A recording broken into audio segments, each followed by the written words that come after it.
खबर ये, पीएम मोदी ने बताया कि टारगेट 400 प्लस का मकसद क्या है। एससी, एसटी, ओबीसी के अधिकारों के लिए 400 प्लस का टारगेट लेकर भारतीय जनता पार्टी चल रही है।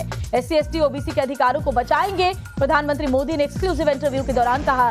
साथ ही 2 फेज के जो रुझान है उससे 400 पार करने की पूरी उम्मीद प्रधानमंत्री नरेंद्र मोदी जता रहे हैं।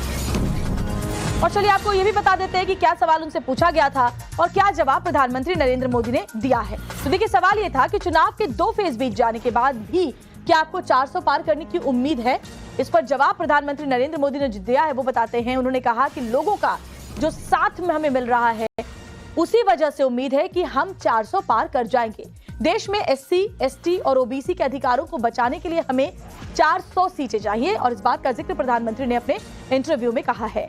और चलिए सीधे हमारे सहयोगी अमित हमारे साथ लगातार जुड़े हुए हैं। अमित, क्योंकि विपक्ष लगातार ये आरोप लगा रहा है और कह रहा है कि पहले 2 चरण में जिस तरह से मतदानों का रुझान है और कम मतदान हुआ है उसमें बीजेपी की 400 पार के दावे की हवा निकाल दी है।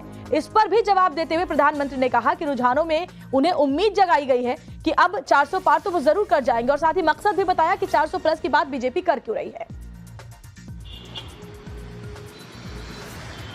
देखिए, प्रधानमंत्री ने इसकी शुरुआत जो की, सवाल का जो जवाब दिया उसमें सबसे पहले कहा कि करीब 70 से ज्यादा चुनावी सभाओं और रैलियां उन्होंने अभी तक की है और मुझे लगता है किसी भी बड़े नेता ने इस तरह से इतनी बड़ी रैलियां और रोड शो नहीं किया है। और उन्होंने कहा कि उन रोड शो में, उन रैलियों में जिस तरह का प्यार मिला है, जिस तरह का समर्थन लोगों को मिला है, वो बताता है कि मोदी सरकार के कामकाज को लेकर लोगों में एक भरोसा आया है और एक नई उम्मीद आई है। इस बात का जिक्र उन्होंने अपने इंटरव्यू में किया है कि लोगों को ये उम्मीद आई है अच्छे भविष्य को लेकर कि नरेंद्र मोदी की सरकार, भाजपा की सरकार, एनडीए की सरकार अच्छा भविष्य देगी। और उन्होंने इसीलिए कहा कि जो 400 पार है वो मकसद लोगों के बेटरमेंट के लिए तो है ही, साथ ही जो ओबीसी, एससी, एसटी रिजर्वेशन, क्योंकि कुछ राज्यों में देखा गया कि उनके रिजर्वेशन के हिस्से को, जो प्रधानमंत्री अपने भाषणों में बार बार ये जिक्र कर रहे हैं कि कैसे दूसरों को दिया गया है, उसको बचाने के लिए जो एक गरीब तबका है, जो पिछड़ा वर्ग जो है, जो कि समाज से कटा हुआ है, चाहे वो ओबीसी हो, एससी हो या एसटी हो,